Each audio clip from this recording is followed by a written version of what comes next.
Élu entend ceci clairement. Ce qui t'attaque ne le fait pas parce que tu es faible, mais parce que le royaume des ténèbres sait déjà qui tu es. Et la vérité est la suivante. Ta véritable identité te choquera.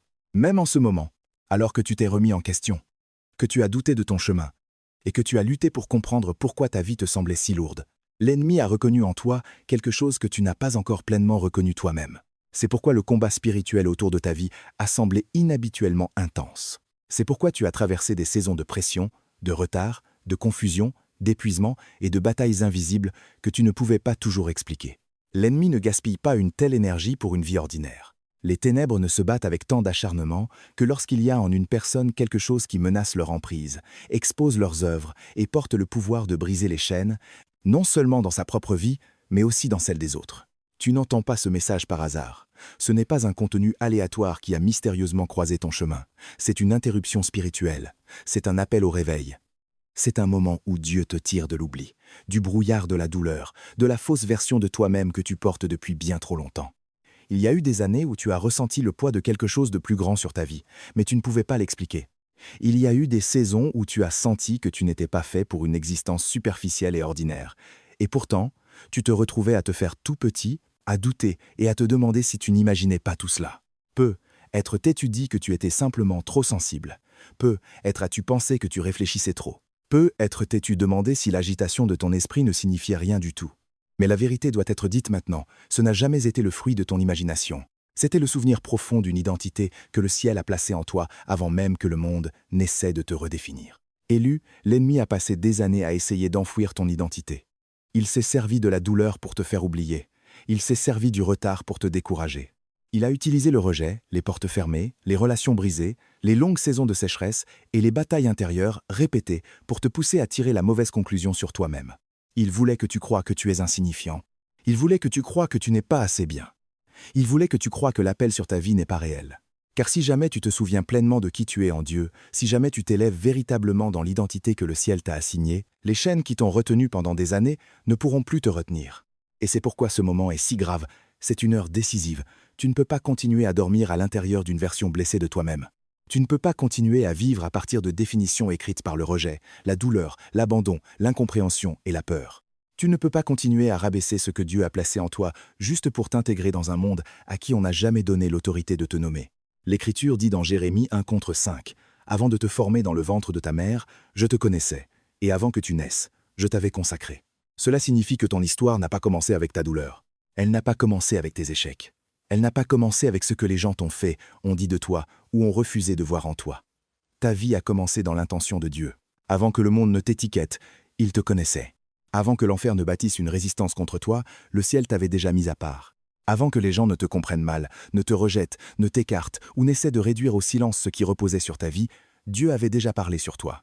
Et 1 Pierre 2:9 dit « Vous, au contraire, vous êtes une race élue, un sacerdoce royal, une nation sainte, un peuple acquis. Entends-tu cela? Tu n'es pas une âme sans nom dérivant dans la vie sans but. Tu es choisi. Tu appartiens à Dieu. Tu es mis à part. Tu es une âme marquée par le ciel. Et parce que tu es choisi, tu as aussi été pris pour cible. Parce que tu portes la marque de Dieu, tu as aussi supporté la pression du combat spirituel. Mais la pression n'annule pas l'appel. Bien souvent, la pression est la preuve que ton appel menace un système ténébreux qui se complaisait à te voir vivre en deçà du niveau que Dieu avait ordonné pour toi. Alors ne prends pas ce moment à la légère. Ne passe pas outre comme s'il s'agissait d'un simple message de motivation de plus. C'est un son de trompette. C'est un appel à se réveiller de l'oubli spirituel. C'est une voix qui atteint le lieu le plus profond de ton âme. Cette partie de toi qui a été ensevelie sous la honte, la douleur, le retard, la déception et la peur de devenir la personne que Dieu a réellement créée. Et si quelque chose s'agite en toi en entendant ces mots, ce n'est pas un accident. C'est être la partie la plus profonde de ton esprit qui répond à la voix de Dieu. Si tu crois que ce n'est pas une coïncidence, commente dès maintenant « Je suis à l'écoute ». Si tu sens que Dieu t'appelle par ton nom à travers ce message, appuie sur « J'aime tout » au début de cette vidéo. Et reste jusqu'à la fin, car ce qui suit pourrait toucher l'identité même qui te manque depuis des années. Car après cet avertissement, nous devons passer à la vérité suivante. Pourquoi tu t'es toujours senti différent, à part et incapable d'appartenir pleinement à ce monde comme semblent faire les autres? Élu, l'un des signes les plus clairs qu'il y a quelque chose de mis à part sur ta vie est celui-ci, tu ne t'es jamais pleinement senti chez toi dans ce monde. Même lorsque tu as essayé de te fondre dans la masse, quelque chose en toi s'y refusait. Même lorsque tu as tenté de répondre aux attentes de ton entourage, il y a toujours eu une tension silencieuse à l'intérieur, comme si ton âme savait qu'elle n'était pas faite pour vivre à la surface. Tu as peu être souri, tu t'es adapté et tu as fait ce qui était nécessaire pour survivre. Mais au fond de toi, tu as toujours senti que tu n'étais pas comme la majorité. Tu ne pouvais pas t'installer pleinement dans ce qui semblait normal pour tous les autres. Tu ne pouvais pas facilement te mouler au modèle qui t'entourait. Tu ne pouvais pas vivre superficiellement bien longtemps sans te sentir troublé dans ton esprit. Il y avait toujours quelque chose en toi qui aspirait à plus, qui cherchait un sens, qui remettait en question les apparences, et qui refusait de se satisfaire d'une vie qui n'était qu'extérieure, mécanique ou vide. Cette différence n'est pas un défaut en toi, c'est la preuve qu'un appel plus profond repose en toi. Et les expériences qui t'ont suivi au fil des années n'étaient pas non plus le fruit du hasard. Ta sensibilité inhabituelle n'était pas dénuée de sens. Les nuits où tu t'es réveillé sans explication, portant un poids étrange dans ton esprit, n'étaient pas toujours que de l'émotion. Les moments où ton cœur a été profondément touché par quelque chose de sacré, d'ancien ou spirituellement lourd n'étaient pas des accidents. La raison pour laquelle certaines choses t'ont affecté plus profondément qu'elles ne semblaient affecter les autres, c'est parce qu'il y a toujours eu en toi une conscience intérieure qui répond à ce qui est saint, à ce qui est éternel et à ce qui porte une réalité spirituelle. Tu n'avais être pas les mots pour l'exprimer à l'époque. Tu n'as être pas compris pourquoi tu ressentais les choses si intensément, pourquoi certaines atmosphères te bouleversaient, pourquoi certains lieux, certains mots ou certains moments semblaient toucher quelque chose d'ancien à l'intérieur de ton âme. Mais ce tressaillement intérieur est important. Il indique que ton esprit réagissait à des vérités que ton intelligence ne pouvait pas encore pleinement expliquer. Il y a toujours eu une trace d'appel en toi, et l'appel laisse des signes bien avant d'être pleinement compris. La tragédie est que beaucoup d'élus passent des années à mal interpréter ces signes. Au lieu de les reconnaître comme la preuve d'une identité enfouie, on leur apprend à les voir comme une faiblesse, une instabilité ou une exagération. On leur dit qu'ils sont trop sensibles, trop intenses, trop différents, trop excessifs. Peu à peu, ils commencent à se méfier de ce qu'il y a de plus profond en eux. Ils commencent à faire taire leur discernement, à réprimer leur faim et à rétrécir leur vie intérieure juste pour paraître normaux. Mais entends ceci clairement. Ce n'est pas de l'orgueil que de reconnaître que quelque chose en toi a toujours été mis à part. Ce n'est pas de l'arrogance que d'admettre que ta vie a porté un poids que tu n'as jamais pu expliquer. En fait, le véritable danger n'est pas que tu aies une trop haute opinion de toi-même, mais que tu passes toute ta vie à accepter de fausses définitions qui ont été forgées pour te déconnecter de qui Dieu dit que tu es. Une personne qui ne porte rien d'important est rarement attaquée au niveau de son identité. L'ennemi n'investit pas autant d'efforts pour aveugler quelqu'un qui ne représente aucune menace spirituelle. Si ton identité a été l'un des principaux champs de bataille de ta vie, ce n'est pas sans raison. C'est être parce qu'il y a quelque chose en toi que le royaume des ténèbres a reconnu très tôt et qu'il a voulu garder enfoui. L'Écriture confirme ce schéma. Romains 12:2 dit « Ne vous conformez pas au siècle présent, mais soyez transformés par le renouvellement de l'intelligence. » Et dans Jean 10:7-6, Jésus dit « Ils ne sont pas du monde. Comme moi, je ne suis pas du monde. » Cela signifie que cette tension que tu as ressentie n'est pas nécessairement un dysfonctionnement. C'est être la friction d'une vie qui n'a jamais été destinée à être façonnée par le moule du monde. Alors si cela a été ton histoire, ne la rejette plus. Si depuis ton enfance jusqu'à aujourd'hui tu t'es toujours senti différent, commente « J'ai toujours su que j'étais différent ». Si cette partie décrit ta vie, appuie sur « J'aime » comme signe que tu ne renieras plus ce que Dieu a placé en toi.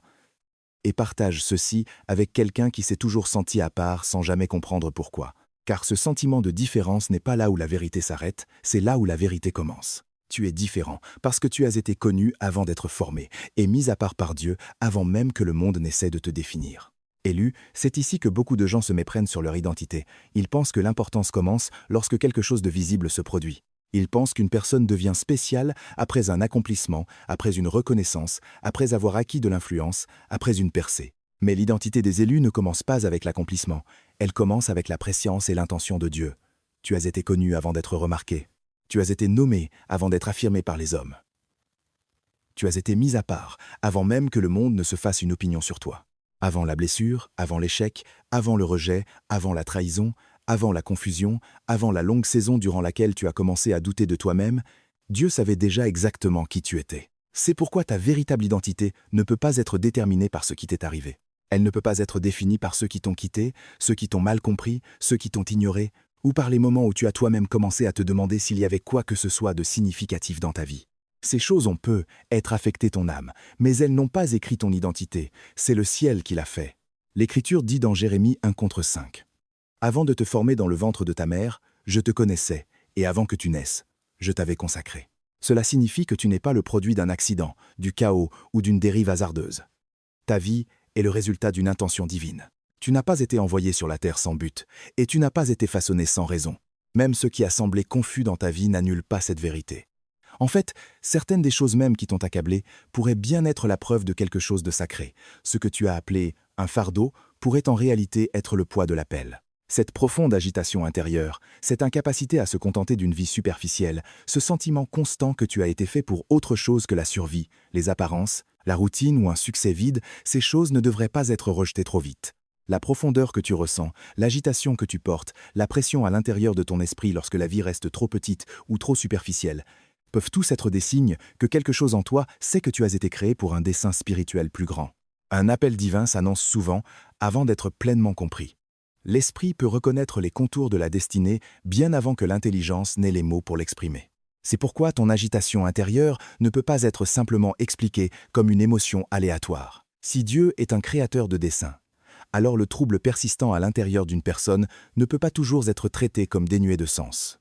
Parfois, l'âme réagit à l'écart entre ce qu'elle vit actuellement et ce qu'elle a été conçue pour porter. Éphésiens 2:10 dit « Car nous sommes son ouvrage, ayant été créés en Jésus-Christ pour de bonnes œuvres, que Dieu a préparées d'avance, afin que nous les pratiquions. » Et Romains 8:30 déclare « Et ceux qu'il a prédestinés, il les a aussi appelés. » Entends-tu l'ordre? L'appel de Dieu n'a pas commencé le jour où tu en as pris conscience. Son intention est venue en premier. Son dessein est venu en premier. Sa connaissance de toi est venue en premier. Alors, lorsque tu ressens cette attraction intérieure vers quelque chose de plus profond, ne te hâte pas de la faire taire. C'est peu être la preuve que ton esprit se souvient de ce que le ciel a prononcé bien avant que la terre n'essaie de te renommer. Si tu crois que ta vie n'est pas un accident, commente « Je suis Miss » à part. Si tu veux continuer à recevoir des messages qui éveillent l'identité comme celui-ci, abonne-toi maintenant. Et sauvegarde cette vidéo, car il viendra peu. Être un jour où le doute reviendra, et tu auras besoin d'entendre à nouveau que ton identité n'a pas commencé dans la douleur, elle a commencé en Dieu. Mais cela nous amène à la question difficile suivante. Si tu as été véritablement connu, appelé et mis à part dès le commencement, alors pourquoi ton chemin a-t-il été si combattu? Pourquoi l'élu fait-il si souvent l'expérience du retard, de la pression, des blocages et du combat spirituel juste au moment où il semble temps d'avancer? Élu, c'est là le schéma qui a confondu tant de personnes et les a amenées à mal lire leur propre vie. Chaque fois qu'elles commencent à avancer, quelque chose semble se lever contre elles. Juste au moment où elles commencent à retrouver de la clarté, la pression augmente.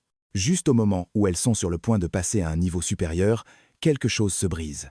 Une relation s'effondre, la trahison apparaît, la force s'épuise, les portes tardent à s'ouvrir, et ce qui semblait stable se met soudain à trembler. À cause de ce schéma répété, beaucoup d'élus finissent par croire à la mauvaise histoire. Ils supposent que l'opposition signifie qu'ils font fausse route. Ils supposent que la résistance signifie qu'ils ont mal compris Dieu. Ils supposent que si les choses étaient vraiment ordonnées, le chemin serait lisse, simple et affirmé à chaque pas. Mais ce n'est pas ainsi que fonctionne la réalité spirituelle. L'opposition n'est pas toujours la preuve que tu as tort. Dans de nombreux cas, c'est la preuve que tu touches à quelque chose de réel, quelque chose de coûteux, quelque chose de suffisamment ordonné par le ciel pour provoquer une résistance. La plus grande erreur n'est pas la douleur en elle-même, c'est d'interpréter la douleur de manière incorrecte. L'objectif de l'ennemi n'est pas seulement de te blesser, mais de te convaincre de te définir par cette blessure. Il veut que tu dises « Je ne dois pas être assez bien. J'ai peu, être tout imaginé. Peu, être n'ai-je jamais été appelé du tout. » C'est là que se produit le véritable désastre. Les ténèbres ne veulent pas seulement attaquer tes circonstances. Elles veulent utiliser ces attaques pour inscrire une fausse conclusion dans ton esprit et dans ton âme. Si elles parviennent à te faire interpréter le combat spirituel comme la preuve de ton indignité, alors elles ont fait bien plus que te retarder. Elles t'ont retourné contre ta propre identité. C'est pourquoi tant d'élus ne tombent pas par manque d'appel, mais parce qu'ils commencent à accepter la mauvaise explication de ce qu'ils traversent. Ils cessent de voir la résistance comme faisant partie de la bataille autour de leur destinée, et commencent à la traiter comme la preuve qu'il n'y a rien de significatif en eux. Mais entends ceci clairement, lorsqu'une promesse est proche, le combat spirituel s'intensifie souvent, non pas parce que le ciel s'est retiré, mais parce qu'un changement spirituel est en train de s'opérer. Il y a des saisons où la pression augmente précisément parce que la transition est proche et l'ennemi sait qu'une fois que tu seras passé à l'étape suivante, les anciennes chaînes ne te retiendront plus de la même manière. L'Écriture montre ce schéma maintes et maintes fois. Pharaon a poursuivi Moïse avant que la délivrance d'Israël ne soit pleinement manifestée. Joseph a été trahi par ses frères et jeté dans une citerne avant de s'élever à la place que Dieu lui avait montrée. David a été traqué par Saül avant de s'asseoir sur le trône. Élie a été pris pour cible par Jézabel après une grande confrontation et une victoire spirituelle. Les personnes que Dieu utilise sont souvent combattues le plus violemment juste avant ou juste après une transition spirituelle majeure. Jean 10,10 dit « Le voleur ne vient que pour dérober, égorger et détruire ».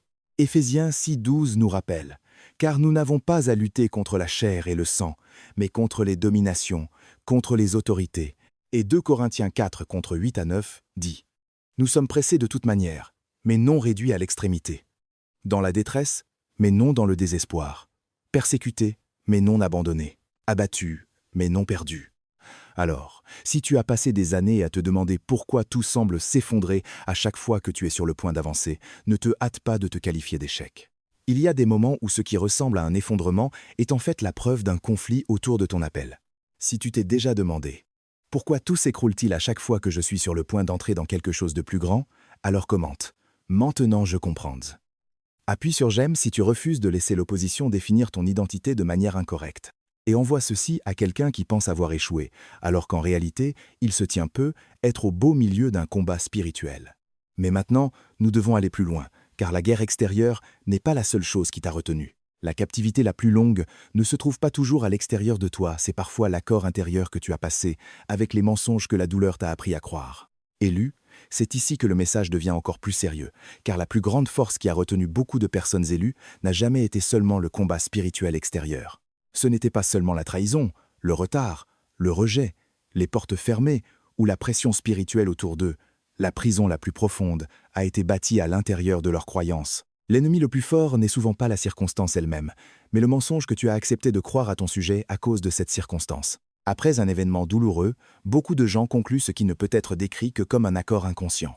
Ils ne le prononcent jamais à haute voix avec ces mots exacts, mais au fond d'eux-mêmes, quelque chose commence à s'installer. Si Dieu m'aimait vraiment, cela ne serait pas arrivé.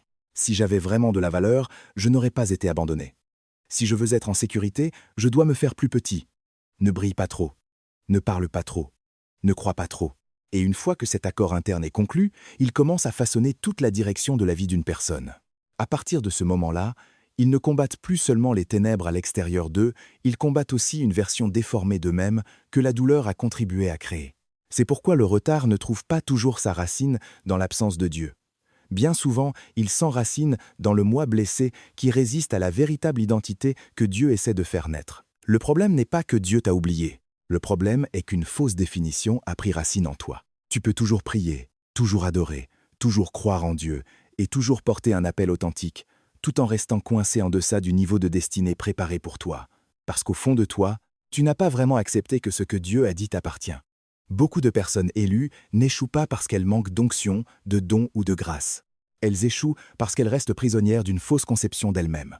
Elles continuent d'aborder leur avenir à partir d'une identité façonnée par la douleur au lieu d'une identité façonnée par la vérité. Et tant que cette fausse définition reste en place, elles créent un plafond invisible au-dessus de tout ce qu'elles font. Elles hésitent là où elles devraient avancer avec audace.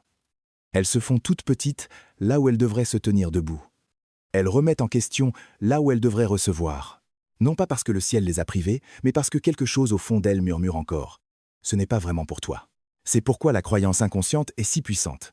Elle fixe les limites de l'action consciente. Une personne ne peut pas marcher avec assurance dans une chose dont elle croit secrètement qu'elle ne lui appartient pas. Elle ne peut pas être l'intendante d'une promesse dont elle se sent intérieurement indigne.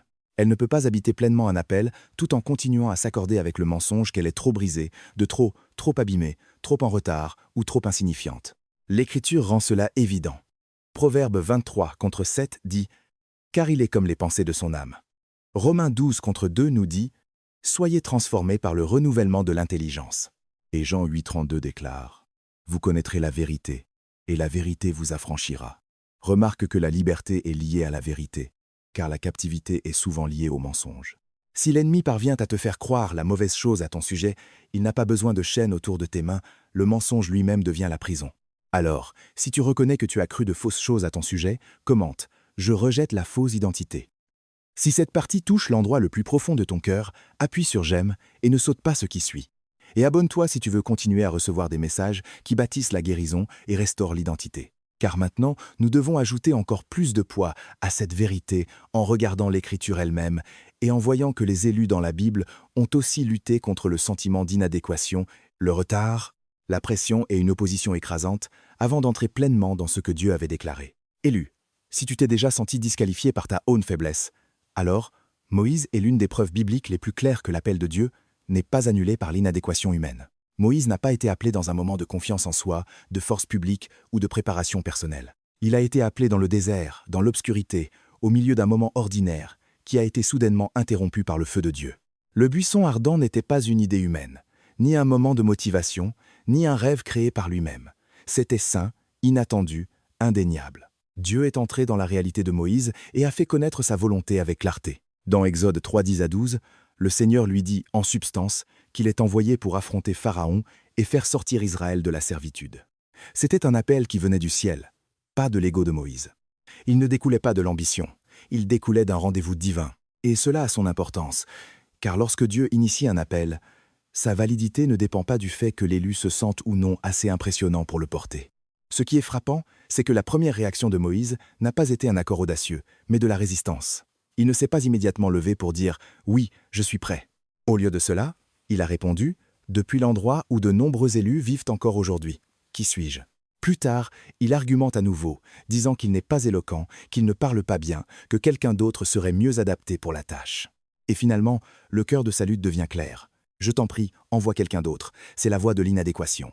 C'est le langage d'une personne qui a rencontré un véritable appel, mais qui se voit toujours à travers le prisme de la limitation. Moïse n'a pas nié que Dieu parlait, il a nié être le genre de personne à qui Dieu devrait parler. Et c'est exactement là que beaucoup de personnes élues se retrouvent piégées. Elles ne rejettent pas nécessairement la puissance de Dieu. Elles n'arrivent tout simplement pas à imaginer que cette puissance puisse reposer sur quelqu'un comme elles. Elles croient que l'appel est réel, mais elles se demandent si elles en sont dignes. Mais la beauté et la force de ce passage résident dans le fait que Dieu n'ajuste pas l'appel pour s'accommoder à l'insécurité de Moïse. Il ne dit pas « Tu as raison, cette mission est peu, être trop lourde pour toi ». Il ne retire pas sa parole parce que Moïse a peur. Il ne redessine pas la destinée pour qu'elle corresponde aux doutes de Moïse. Au lieu de cela, Dieu répond par la seule chose qui compte vraiment. « Je serai avec toi ». Plus tard, dans Exode 4, 10 à 12, lorsque Moïse proteste à nouveau au sujet de son élocution, Dieu ne fonde pas la mission sur la force naturelle de Moïse. Il la fonde sur sa propre autorité, demandant qui a fait la bouche de l'homme et promettant d'être avec Moïse lorsqu'il parlera. C'est le tournant décisif. Le fondement de l'appel n'est pas la confiance humaine, mais la présence divine. L'élu ne commence pas par être parfait, l'élu commence par obéir. Moïse n'était pas qualifié parce qu'il se sentait prêt. Il était qualifié parce que Dieu était avec lui. Et cette même vérité s'adresse aujourd'hui à tout cœur blessé, hésitant et rempli de doutes, qui attend de se sentir assez fort avant de dire oui. Alors, si tu t'es dit que tu étais trop faible, trop brisé, trop impréparé ou trop limité pour ce que Dieu a placé devant toi, entends ceci clairement. Ton insécurité n'a aucune autorité sur l'assignation de Dieu. Son appel n'est pas rendu impuissant par ta peur. Sa parole sur ta vie n'est pas invalidée par le tremblement de ta voix. Ce qui compte le plus n'est pas de savoir si tu te sens suffisant, mais si tu vas faire confiance à celui qui a dit qu'il serait avec toi. Si tu as déjà pensé que tu n'étais pas capable d'accomplir ce que Dieu a placé sur ta vie, commente « Dieu peut encore m'utiliser ». Appuie sur « J'aime » si tu es prêt à arrêter de fixer tes faiblesses pour commencer à regarder à la présence de Dieu. Et reste jusqu'à la fin, car Moïse n'est pas le seul à avoir dû traverser le sentiment d'inadéquation avant d'entrer dans sa destinée. Si Moïse est l'exemple du sentiment d'indignité face à l'appel, alors Joseph est l'exemple de la trahison, du rejet et d'avoir été jeté dans une fosse avant même de s'élever à la place que Dieu lui avait montrée. Élu, si Moïse nous montre que l'appel de Dieu survit à l'inadéquation humaine, alors Joseph nous montre que la promesse de Dieu survit aussi à la trahison, à l'injustice et aux longues saisons de silence. L'histoire de Joseph est cruciale, car elle révèle un schéma que beaucoup d'élus ne parviennent pas à comprendre. Le rêve précède souvent la fosse. La promesse vient avant l'épreuve. La révélation vient avant l'épuration. Dans Genèse 37, Joseph reçoit de Dieu des rêves qui pointent vers une autorité future et une élévation divine. Le ciel lui montre quelque chose de réel, avant que la terre ne lui donne la moindre preuve visible de la manière dont cela se produira. Et c'est souvent ainsi que fonctionne l'appel. Dieu plante d'abord la vision, mais la vision est rarement suivie d'un accomplissement immédiat. Elle est généralement suivie d'un processus. La raison pour laquelle cela est si difficile, c'est que beaucoup supposent que si une parole vient vraiment de Dieu, alors le chemin pour l'atteindre sera sans embûche. Mais la vie de Joseph prouve le contraire. Une vision authentique est souvent mise à l'épreuve, non pas parce qu'elle était fausse, mais parce qu'elle était assez réelle pour exiger d'être forgée. Ce qui s'est passé après le rêve n'était pas des applaudissements, mais de l'opposition. Joseph a été trahi par ses propres frères, vendu comme esclave, dépouillé de sa dignité et jeté dans un enchaînement de circonstances qui ne ressemblaient en rien à l'avenir que Dieu lui avait montré. Puis en Égypte, après avoir servi fidèlement, il a été faussement accusé et jeté en prison.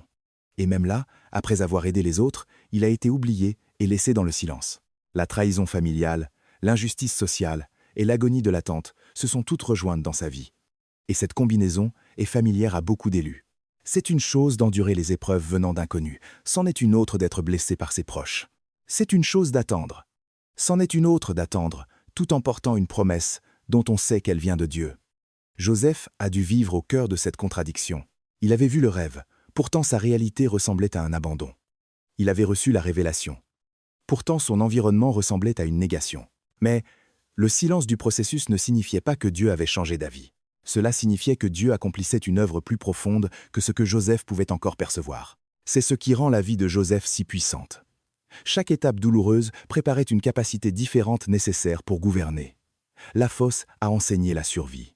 La maison de servitude a enseigné l'intendance et l'administration. La prison a enseigné l'endurance, la retenue et la fidélité sans reconnaissance. Et le palais est devenu le lieu où toute cette formation cachée a finalement été révélée. En d'autres termes, les lieux de douleur n'étaient pas des détours s'éloignant de la destinée. Ils étaient des couloirs y menant. Dieu n'a pas gaspillé la douleur de Joseph. Il a utilisé chaque étape pour fortifier le vase qui finirait par porter le poids du gouvernement. C'est pourquoi l'épreuve ne crée pas l'appel, elle prépare la personne à porter l'appel sans s'effondrer sous son poids. Une promesse peut définir là où tu vas. Mais le processus détermine quel genre de personne y arrivera. C'est pourquoi Genèse 50 contre 20 devient si puissant. Lorsque Joseph dit « Vous aviez médité de me faire du mal », Dieu l'a changé en bien. Il n'appelle pas le mal bien. Il ne nie pas la trahison. Il ne romantise pas l'injustice. Mais il révèle quelque chose de plus grand. Dieu est capable de prendre ce qui était censé te détruire et de le tisser dans la structure même de la destinée qu'il avait prévue pour toi depuis le début. Alors, si tu es dans la fosse en ce moment, ne l'appelle pas la fin trop tôt. N'enterre pas le rêve simplement parce que le processus te semble brutal. Ne présume pas que les saisons d'oubli sont des saisons vides. Dieu peut être en train d'accomplir sa préparation la plus profonde dans les lieux qui semblent les plus cachés et les plus douloureux. Si tu es actuellement dans la saison de la fosse de ta vie, commente « La fosse n'est-ce pas la fine ?» Appuie sur j'aime si tu choisis de croire que Dieu travaille encore, même dans une saison de silence et de retard. Et partage ceci avec quelqu'un qui a été trahi, retardé, ou qui a commencé à croire que son rêve est mort. Car Joseph nous conduit à une autre vérité que nous devons comprendre ensuite. Être oint ne signifie pas entrer en fonction immédiatement, et c'est là que l'histoire de David devient si importante. Élu, l'histoire de David révèle une autre vérité douloureuse que beaucoup de gens ont du mal à accepter. Un retard après la promesse ne signifie pas que la promesse était fausse. Dans de nombreux cas, le délai est le lieu où Dieu forge le caractère nécessaire pour porter ce qu'il a déjà déclaré. Dans 1 Samuel 6, David est oint par Samuel devant sa famille. Le ciel avait parlé, le ciel avait confirmé. L'huile avait été versée, un oui divin avait déjà été relâché sur sa vie. Et pourtant, la terre ne s'est pas immédiatement ouverte pour correspondre à ce que le ciel avait déclaré. David n'a pas été placé sur le trône le lendemain. Il n'a pas été instantanément entouré de reconnaissance, de position ou d'accomplissement visible. Au lieu de cela, après avoir été oint, il est retourné au champ. Il est retourné vers les brebis, il est retourné dans le lieu secret. Il est retourné à l'obscurité, au silence et au genre de routine qui n'impressionne pas l'œil naturel. Et c'est là que beaucoup d'élus sont confus, car ils s'attendent à ce que le moment de la confirmation spirituelle soit suivi d'une manifestation immédiate. Mais la vie de David montre que l'onction et l'accomplissement ne surviennent pas toujours au même moment. Ce qui rend cela si difficile, c'est que la saison cachée peut ressembler à une contradiction. Comment un homme peut-il être choisi pour la royauté et être renvoyé pour paître des brebis? Comment le ciel peut-il dire oui alors que la terre semble toujours inchangée? Mais la saison cachée n'était pas la preuve que la parole avait échoué. C'était le lieu où la parole était préparée à s'enraciner assez profondément pour survivre à ce qui allait arriver. Les années invisibles de David n'étaient pas des années vides, c'étaient des années d'entraînement. C'était le lieu où la fidélité était éprouvée sans applaudissements, où l'humilité était forgée sans récompense publique et où la force était développée sans la validation des hommes. Dans les champs, David a appris à rester stable quand personne ne regardait. Il a appris comment adorer en privé, comment combattre en secret, comment protéger ce qui lui avait été confié et comment porter la responsabilité avant même que quiconque ne le considère comme important. Ce lieu caché a formé en lui quelque chose que l'estrade publique seule ne pourrait jamais faire. C'est une chose de vouloir de la visibilité. C'en est une autre d'être assez fort pour y survivre. C'est pourquoi la saison cachée compte tellement. Si une personne ne peut pas endurer l'obscurité, elle ne pourra pas endurer l'exposition. Si elle ne peut pas rester fidèle quand personne ne la remarque, elle ne pourra pas porter la pression qui vient quand tout le monde la regarde. Dieu bâtit souvent la fondation en secret avant de révéler la structure en public. Le psaume 78 contre 60, 10, 7-2 dit que Dieu choisit David, qu'il le tira des bergeries, et qu'il les fit paître avec l'intégrité de son cœur, et les conduisit avec des mains intelligentes. Remarque l'ordre. La mission publique reposait sur la formation privée. Le trône exigeait plus qu'une prophétie, il exigeait un cœur qui avait été façonné dans la solitude. Alors, si tu es dans une saison où le ciel a parlé mais où la terre semble encore silencieuse, ne confonds pas ce silence avec un abandon. Le champ peut sembler petit, mais il est sacré. Le lieu où personne ne te voit et peut être le lieu même où Dieu construit la structure porteuse pour ce qu'il révélera un jour à travers toi. Si tu es dans une saison cachée et que tu choisis toujours de rester fidèle, commente « Je serai fidèle » dans le lieu secret. Appuie sur « J'aime » si tu crois que le retard ne signifie pas que Dieu a oublié sa promesse. Et abonne-toi si tu veux de la force pour les saisons d'attente que peu de gens autour de toi peuvent comprendre. Car après le retard et l'attente, vient un autre danger que beaucoup d'élus ne reconnaissent pas à temps. L'épuisement. Et c'est là que l'histoire d'Élie ouvre la prochaine dimension de guérison. Élu, l'histoire d'Élie nous confronte à une vérité douloureuse que beaucoup de personnes profondément spirituelles ne veulent pas admettre. Parfois, ce qui ressemble à de la faiblesse n'est pas du tout de la rébellion, c'est de l'épuisement. Beaucoup d'élus ne marchent pas dans la désobéissance, ils sont simplement vidés. Ils portent trop de choses, se battent depuis trop longtemps, se déversent sans se remplir, se tiennent de bataille en bataille sans assez de restauration, et se condamnent ensuite pour s'être finalement effondrés. C'est pourquoi Élie est si important. Dans un roi dit à 9 contre un à 8, Élie vient tout juste de remporter une victoire spirituelle majeure. Le feu est tombé. La puissance de Dieu a été manifestée. Les faux prophètes ont été confrontés. Cela aurait dû ressembler à un triomphe. Et pourtant, immédiatement après ce sommet, Élie s'effondre. Il a peur, il est submergé, épuisé et prêt à abandonner. C'est un schéma que beaucoup d'élus connaissent très bien. Après un sommet spirituel, après une percée, après une bataille menée avec succès, vient souvent une dangereuse vallée d'épuisement si l'âme n'est pas restaurée.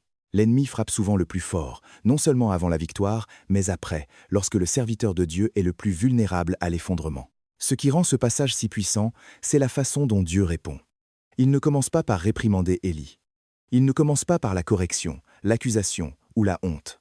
Il ne dit pas « Comment oses-tu te sentir ainsi après tout ce que j'ai fait ?» Au lieu de cela, Dieu répond à l'état d'Élie avec soin. Il lui permet de dormir. Il lui fournit de la nourriture. Il prend soin de son corps avant d'aborder sa prochaine mission. Cela est profondément important, car cela révèle que la sagesse divine comprend la connexion entre la tension spirituelle et la fragilité humaine. Dieu savait qu'Élie n'avait pas d'abord besoin d'une leçon, il avait besoin de restauration. Il avait besoin de nourriture, il avait besoin de repos. Il avait besoin de retrouver des forces avant de pouvoir recevoir à nouveau des directives. C'est pourquoi l'épuisement ne devrait jamais être automatiquement confondu avec de l'infidélité. Parfois, le problème n'est pas qu'une personne s'est détournée de Dieu, c'est qu'elle est restée debout trop longtemps sans se ressourcer suffisamment. Le psaume 23 contre 1 à 3 dit « Il me fait reposer dans de verts pâturages, il restaure mon âme ».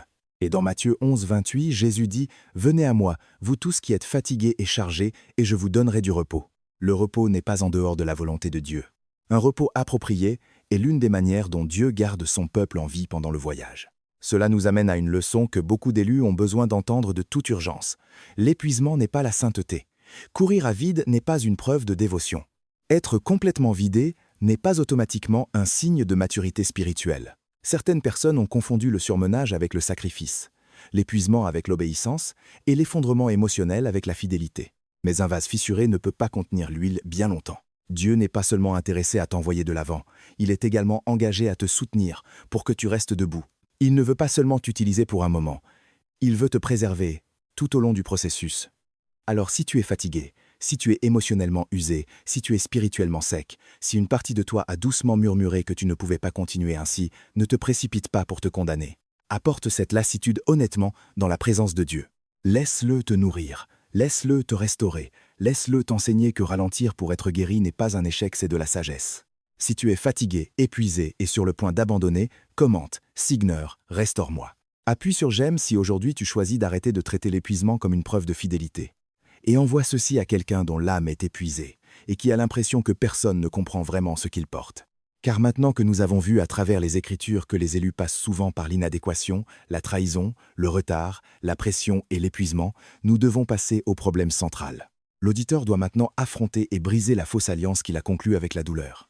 Élu, si tu dois entrer dans une nouvelle saison, alors il y a quelque chose que tu dois comprendre avec le plus grand sérieux. Tu ne peux pas entrer pleinement dans la vérité tout en étant secrètement en accord avec un vieux mensonge. Beaucoup de gens veulent de nouvelles portes, une nouvelle force, une nouvelle paix, une nouvelle clarté et une nouvelle manifestation, mais ils ne réalisent pas que le plus grand obstacle n'est souvent pas à l'extérieur d'eux, c'est la fausse alliance qu'ils ont conclue avec la douleur. À un moment donné, après la blessure, après la trahison, après l'abandon, après l'humiliation, après le retard, après les questions sans réponse, quelque chose à l'intérieur d'eux a formé une conclusion.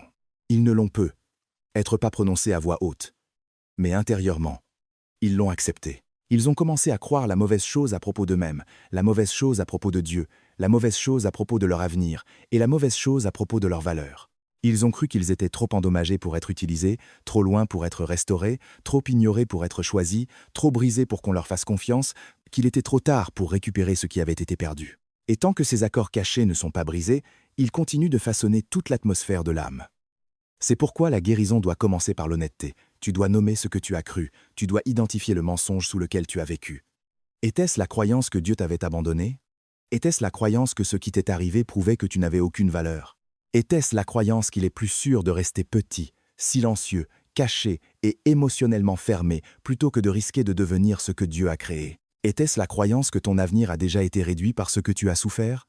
Ces questions sont importantes, car la douleur ne fait pas que blesser si elle n'est pas contestée, elle commence à interpréter la réalité. Et c'est là que beaucoup d'élus se retrouvent piégés. Ils confondent la réalité de la blessure avec l'autorité de la blessure. Mais entends ceci clairement. La blessure peut être réelle, le chagrin peut être réel, la trahison peut être réelle, et les dégâts peuvent être réels pourtant. Les conclusions formées à l'intérieur de cette douleur ne sont pas automatiquement la vérité. La douleur peut être honnête sans être exacte. La blessure peut être profonde sans avoir le droit de définir l'identité. Ta souffrance n'a pas la permission de renommer ce que Dieu a racheté. C'est pourquoi la repentance, dans son sens spirituel le plus profond, n'est pas seulement de la tristesse pour une mauvaise action. C'est un changement de mentalité. C'est un changement d'accord.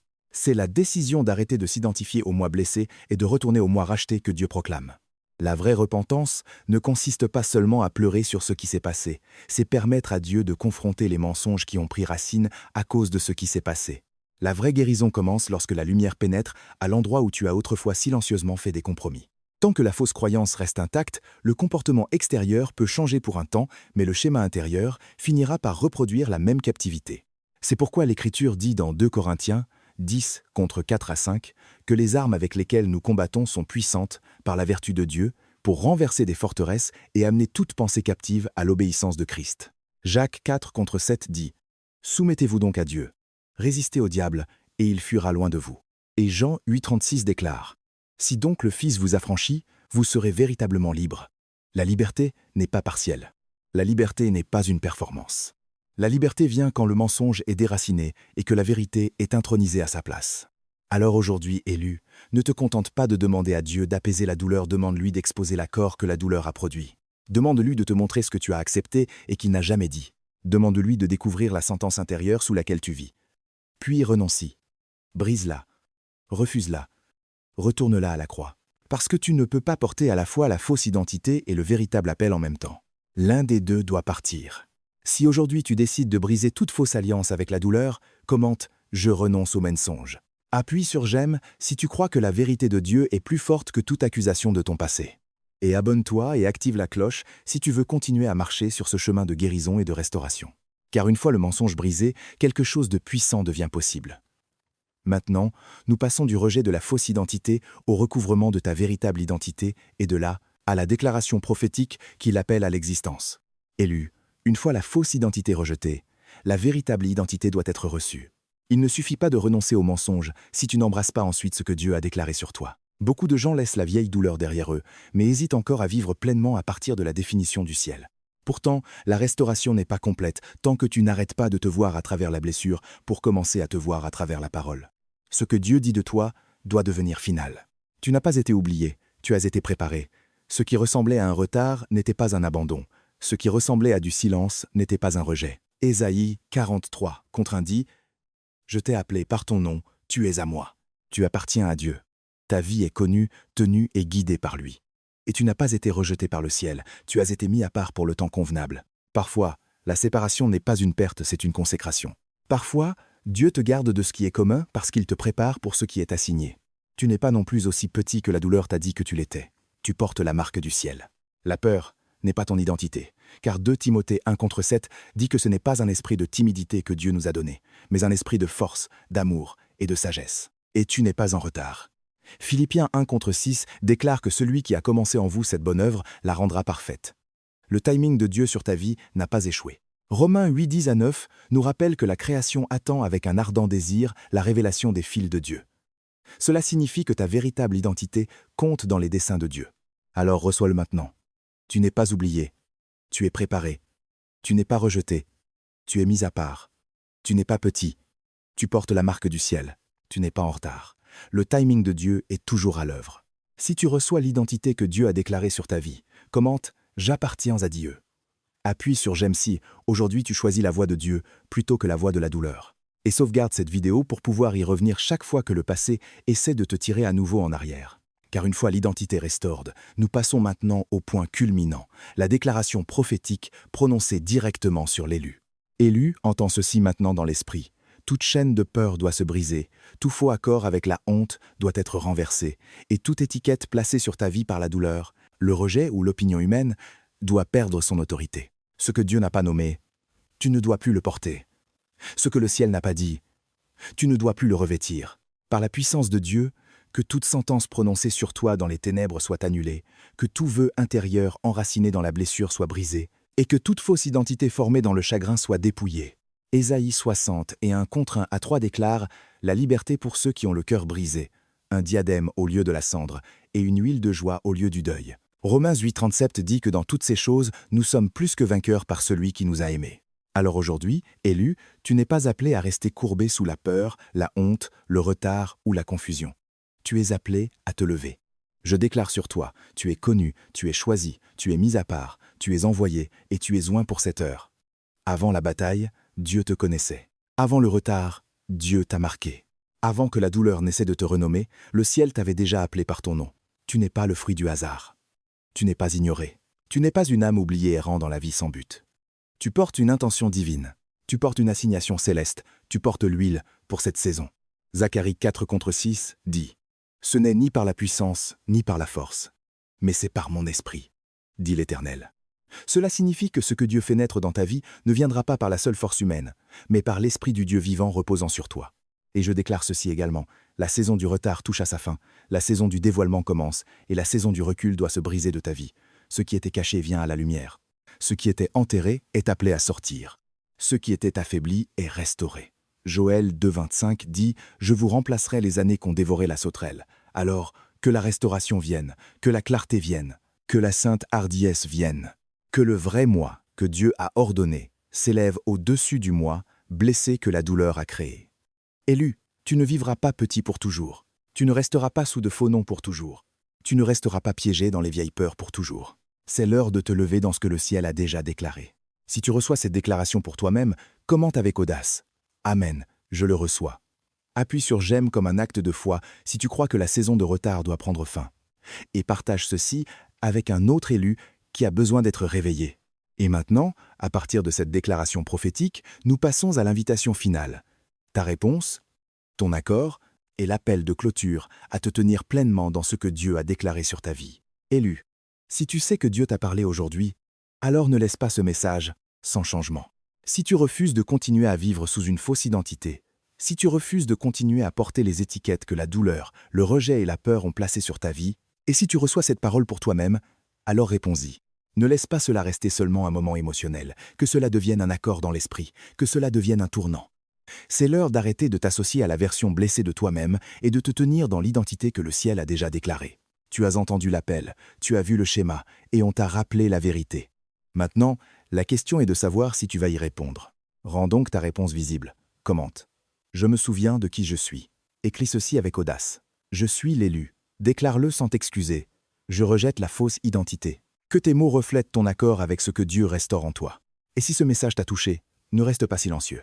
Appuie sur « J'aime » si tu crois que ce n'était pas un accident. Abonne-toi à cette chaîne si tu veux continuer à recevoir des messages prophétiques qui éveillent l'identité. Partage cette vidéo avec quelqu'un qui est enseveli sous le doute, la douleur, la confusion et l'épuisement spirituel. Et ne pars pas avant d'avoir activé la cloche de notification, car il y a des paroles qui n'inspirent pas seulement un moment, elles préservent toute une saison de la vie d'une personne. Élu, entends ceci clairement une dernière fois. L'enfer n'a pas peur de l'ancienne version de toi, il a peur de la vraie personne que Dieu est en train d'éveiller. Tu ne deviens pas quelqu'un d'autre, tu retournes à celui que le ciel a toujours appelé à être. Alors si ce message a atteint ton cœur, commente tout de suite « Je me souvis de qui je suis ». Appuie sur « J'aime » en signe de foi. Abonne-toi et active la cloche pour ne pas manquer le prochain message pour l'élu. Et partage ceci avec la bonne personne, car aujourd'hui, Dieu veut peu être utilisé pour éveiller une autre âme.